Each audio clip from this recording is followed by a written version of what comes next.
live.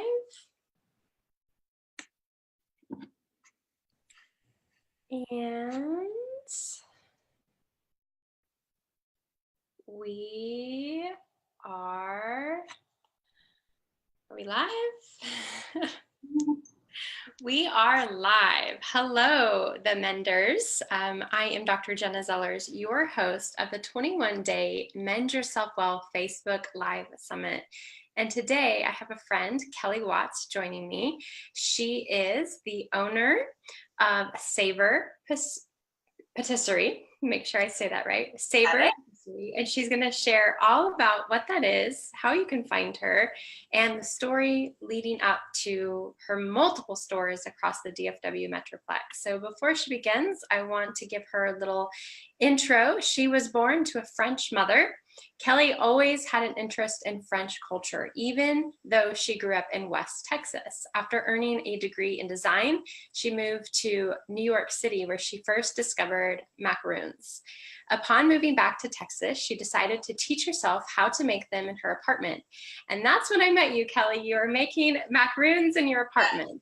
And much after practice, she mastered the art. She saw a macaroon-shaped void in the Dallas food scene and decided to start her own company selling the proprietary macaroons she baked. These days, Kelli can be found dreaming up new and exciting ideas for Savor and teaching weekly baking classes. To date, she has taught thousands of people how to successfully bake French macaroons and loves being able to share her passion with the world in this way. Kelli, it is such a joy to have you here, and I know you're going to inspire the many of us who all have big dreams. So why don't you go ahead and just fill in the gaps and tell us what I missed in your introduction. Thanks. I'm so excited to be here. Yes, so when we met years ago, I had just kind of started on this journey. I lived in New York City for a few years after college. I thought I was going to be a fashion designer. When I got there, I kind of got introduced to the design world. I realized really quickly that that is not a world that I wanted to be a part of, was not a good fit for me. Ended up doing something different. I ended up designing perfume and cosmetics for a couple years. And then once I was done kind of with that adventure, was ready to come back to Dallas. I had discovered macarons in New York City at the time. And then when I came back here and actually had a kitchen that was large enough to bake in, I decided I was just gonna learn how to make them. Thought my mom is French, I'm half French, so I could probably figure it out. How hard could it be? I got completely obsessed with it, and many failed batches later, I figured it out, created a recipe that was unique to me that I felt like was the perfect fit of texture and flavor that I really loved, and then started giving them to people. Eventually, people started asking if they could place orders for upcoming events and showers and such, and so I was actually being commissioned to bake batches for others, and then one thing led to another, and I was like, okay, maybe there's a business here because nobody else is doing this, and there seems to be a decent demand. So I put up a website and started going to a farmer's market. I got them into Neiman Marcus. Neiman Marcus was selling macarons, my macarons for a time period. Also a tea shop in Denton was selling them for a while. So I just picked up little accounts here and there. And then at that point was like, screw it, I'm gonna quit my job and we're just gonna see how far I can take this. So I just leaped off the cliff and decided I had to make it happen. So it was literally like every month looking at, okay, I have to sell this many this month or I can't pay my rent. So how am I gonna do that? And figuring it out on a month-to-month basis, and then eventually was able to grow it. And now I have 3 stores in DFW. Oh, wow. Okay, so I thought it was 4. Okay. So it was 4. Awesome. One of them closed last week, so we are down to 3. So there were 4, now there are 3. I had done a temporary situation at a store at a location here in Dallas, and it just wasn't a good fit. So moving on, and now I'm looking to replace that one. But at the moment, there are 3 that are open. Awesome. And so you are just a busy lady. I mean, how awesome. Like, you probably aren't even the one baking these anymore, are you? No. So that was the craziest transition. For a long time, for like the first 2 years of the business, I personally made every single macaron that Savor sold. like personally made them for a long time. That was in my apartment, even past the point of where that was like legal. For a while it was legal. And then after a while it was like, okay, we're actually selling too many. We're past the point of where this is an okay thing to do. And I had to find a new option. But for a long time, it was just me. And then eventually I was like, okay, if this is going to grow, I've got to get out of the kitchen because I can't do anything else. So I'm just like trapped here baking all day. So yeah, I had to train one of my staff that had no prior baking experience. And she took over and did an amazing job. And then since then, we've transitioned to another head baker. So now I have a head baker. She has a staff of 6 assistant bakers, and they bake for me all day, every day. And they do all the hard work. Yeah. And I feel like I'm pronouncing it wrong, or are you pronouncing it with like a French twist? Great question. Yes. So it technically is pronounced macaron. Macaron. Yes. So the way that we normally hear the word said, macaroon, that is a different word. That is the word for the toasted coconut balls. Okay. And that word actually has 2 O's. What I make are French macarons. It's a French word, so the pronunciation is a little bit different, but there's actually only 1 O. It's a completely different word. But yeah, it's different. But you know, since we're in Texas, people just say things however they want. So you definitely won't stop hearing people call them macaroons. So it's fine. It's all the same. Okay, glad we cleared that up. Yeah. So what was it like? I mean, I ask everybody who joins our community, you know, different questions about why they're here, and I think what makes us unwell. So this is the group for mending ourselves well, and I think an aspect of what makes us unwell is the need to control everything. So what was it like having to let go of the control of baking these macarons? It was tough. I think people would describe me as being very type A, very perfectionistic, and really like loving being in control of all the things all the time. So when it was time to do that, I really just had to, I waited literally until the very last moment. And then it really got to a place where it was like, okay, you literally cannot continue another day the way that we're doing it. You just have to let go. You just have to do it. So the first day that Rachel, my person at the time, baked without me, I literally had to leave the apartment. I was like, okay, you know what to do. You've been baking with me 4 months. I know you can do this, but I can't watch. I have to go. So I literally left the apartment. It was scary, but also it was the most like liberating and freeing moment of this whole business, because I was so trapped by having to be in the kitchen for 8 hours a day, 10 hours a day, where I wanted to do all of these other things and really expand the business and grow in all these ways, but I could not physically do it because I was baking. So the moment that finally happened, it was really scary. But once it was done, I felt so free, and she did an amazing job. And you know what? They're just macarons. Like, what's the worst that can happen? Like, it's really not that big of a deal. So I had to remind myself of that. Like, really, what's the worst that can happen? So, and it turned out great. Yeah, and I think that's a good reminder. We do have a lot of entrepreneurs in this group, and I think like when you want to take your business to the next level, you have to figure out how to duplicate your efforts, and you can't be you can't be the only chef in the kitchen. You've got to find support so that you can make sure that you're up leveling your business. So one thing that I wanted to talk about, and I mean, you had 0 business experience getting into this. So tell us a little bit about how you've juggled that of being like a rookie to being an entrepreneur, and how you've made it all work.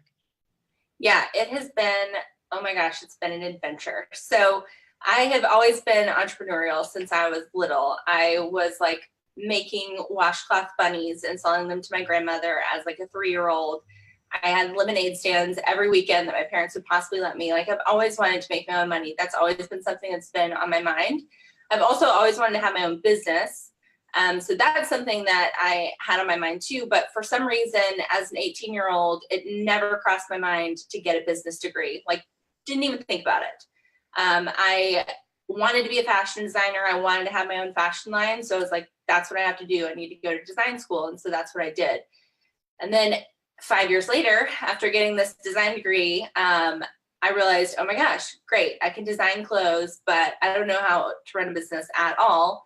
And then once I realized fashion wasn't really the avenue that I wanted to take anyways, and that I saw this opportunity with macarons, I was like, okay, I just have to learn all the things myself. And that's what's amazing about living in this time period. Like, I don't know how people did it 50 years ago, but for us, we have any information that we need available to us at any moment, any day, anytime, and often just even on our phones. So for me, it was like, okay, full steam ahead. I'm going to learn everything I need to know starting right now. So I took every opportunity that I had. It was literally audiobooks most of the time because I didn't have time to sit down and read physical hard copy books. But it was those hours in the kitchen by myself at my apartment. I was listening to business books all day long. I had a dry erase board on my fridge, so I would like take notes as I was going. I'd be like piping macaron shells over here. I'd hear something interesting. I'd like pause for a second,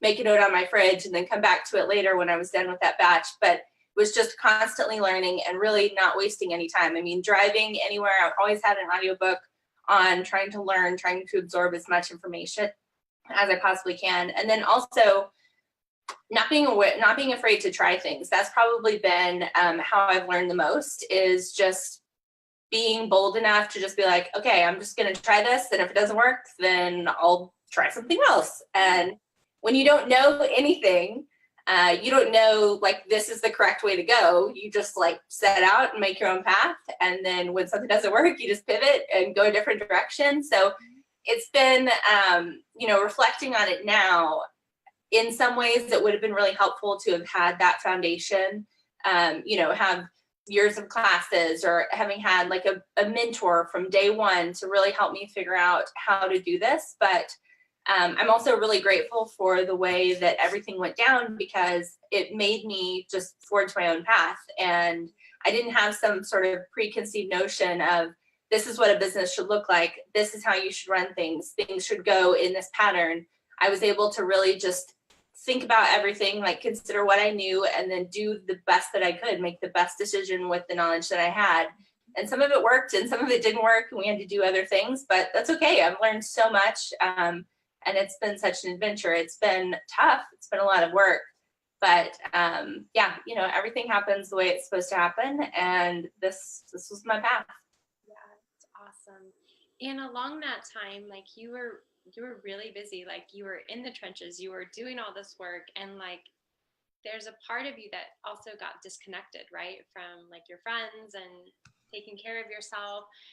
Tell us a little bit about that and your new journey of making sure that you're making time for what's truly most important.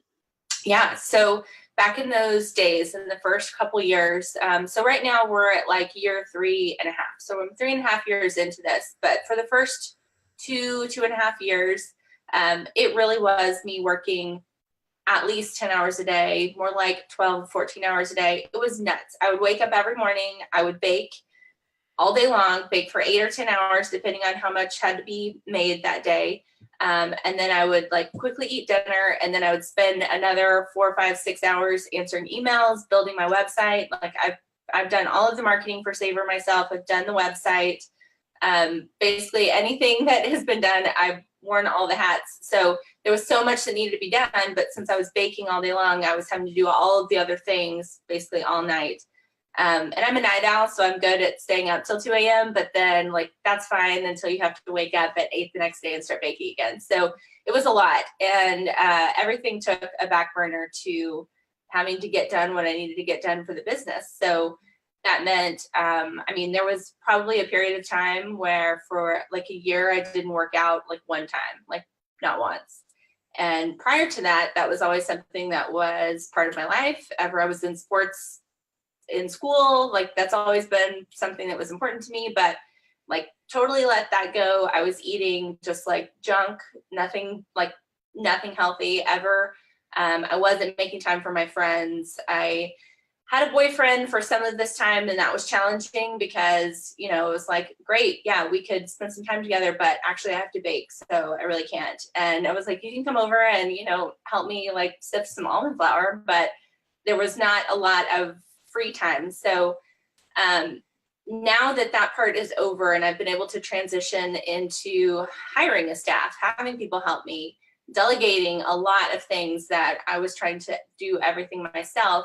It's enabled me to have this time, but it has been a challenge because I still feel myself thinking like I'm in this crisis mode all the time where I have to just keep going, keep going, keep going. And if I do have a second to rest, I feel guilty.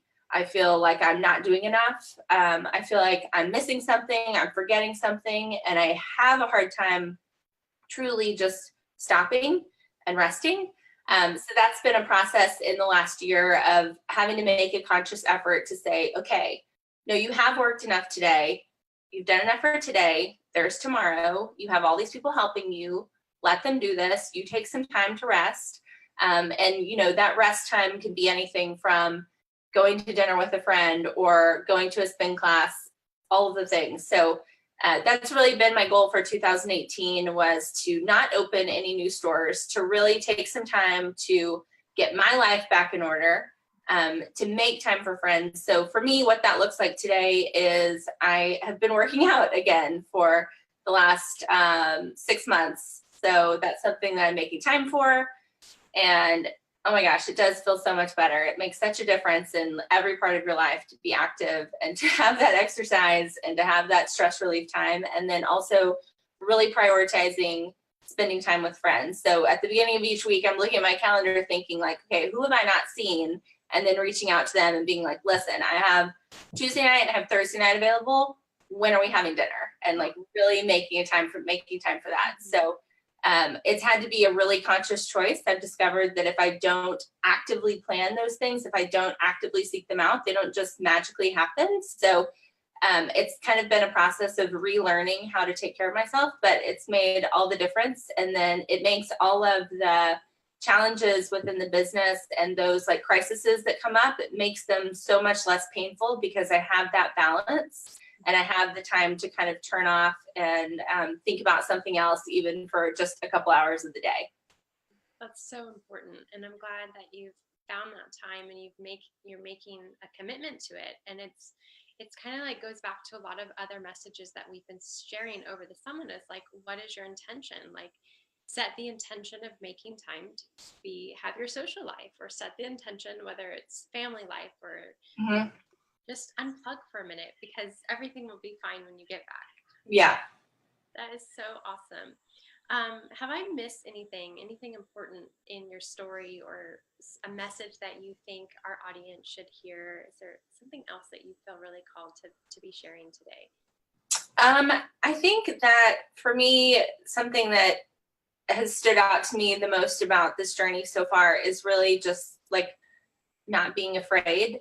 And that's probably the question that I get the most. Like, how did you just like decide like you're just going to do this with like no training, no background? Like, I don't have a culinary degree.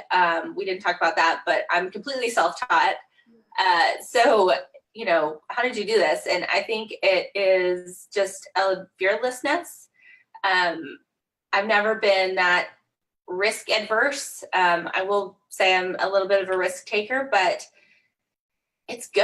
It's so good because most of the time, all of the things that you worry about never actually happen. So what I've learned is that like you cannot get anything done if you just sit back and worry about all the things that could happen. So much better to just try something.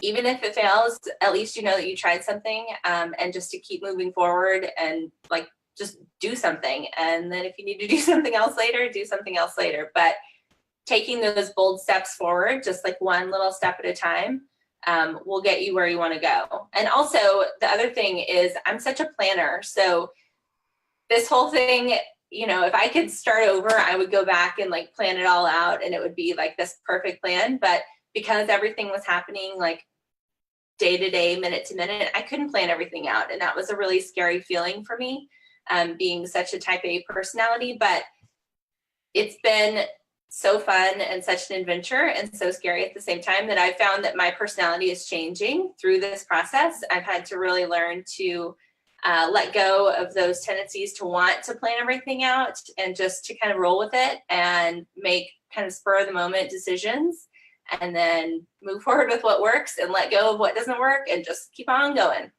I mean, it's kind of like, if you were to go back and be able to plan it, like what you knew then, I mean, you might not have even have planned as great of what you have been given. I mean, Right. you've had 4 stores, you have 3 now. I mean, you might have only been planning for 1 store. Right. You ship macarons Yeah. all over the world, and you have what, 3 locations in the DFW metroplex. Can you tell us Yep. where they are? They are in Dallas. So the original one is at Casa Linda Plaza over in East Dallas by the Arboretum. Okay. And then I have a shop in Fort Worth at West 7th. It's actually on Crockett Street. And then I have a third shop up in McKinney on the square. So in the like historic square area. So Cool. And do you have to go to each store every week? pretty much, yeah. So we have a delivery driver that transports the macarons around to each shop. So we actually don't bake at each location, which is a fun fact that people don't know. We have one central kitchen in Dallas, and then they transport them to each one. So I have a driver that takes them around, but my staff and myself, we kind of pop around to all the stores and make sure that everything is where it needs to be. But another part of my business is I teach baking classes, which we mentioned briefly at the beginning, but I currently teach most of the baking classes myself still. My head baker teaches some of them also, but you'll find me mostly at the store locations during class times. So teaching all of the classes. Awesome. How can people find out about your classes that you have? We have all of our classes on our website. So it is savorpâtisserie.com. There's a tab for classes. So we have public classes that happen weekly. So usually on Thursday or Friday nights, and then also on Saturday afternoons at all 3 locations. Then we also do private classes. So people can book a private class like just for their like family event or for a work event or girls' night or bachelorette party, whatever. Oh, how fun. I actually read that in your intro, but I just totally forgot about that. So yeah. Awesome. Yeah. And are you only baking macarons, or do you bake other things in your store and in your cooking classes?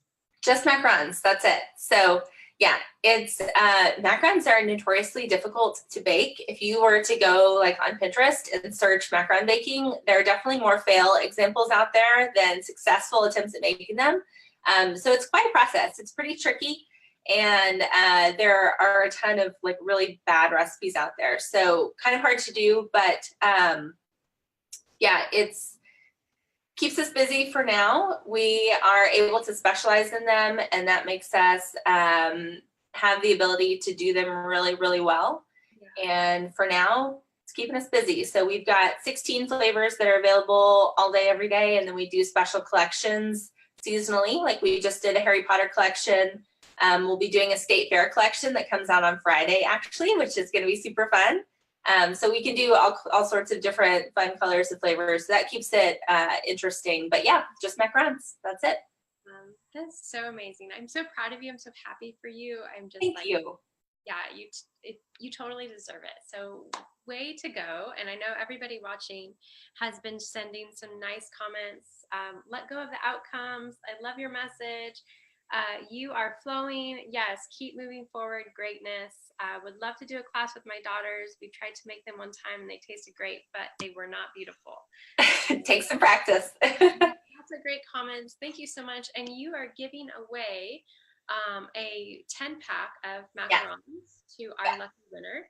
So the winner of the macarons will be chosen tomorrow in tomorrow's interview. I need your help in helping me pick yesterday's giveaway. Okay.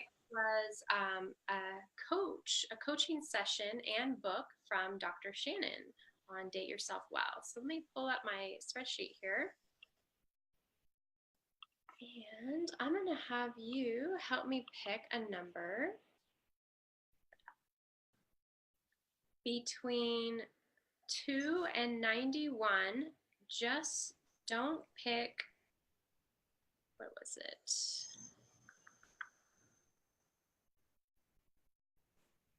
No, 2 and 91. Okay, I choose number 47. 47. Awesome. That goes to Don Haney. Don Haney. So we will connect Dawn with Dr. Shannon, and she'll get to win that book. And then tomorrow I'll connect you with the lucky winner for the macaroon packs. Perfect. Awesome. And we'll put all the links that everyone can find your website and store locations. We'll put that down below in the links. Is there anything else you want to add before we call it a day? I think that's it. Thank you so much for having me. This was great. Kelli, and I hope to connect with you soon. See you soon. Sounds good. Bye. Everybody.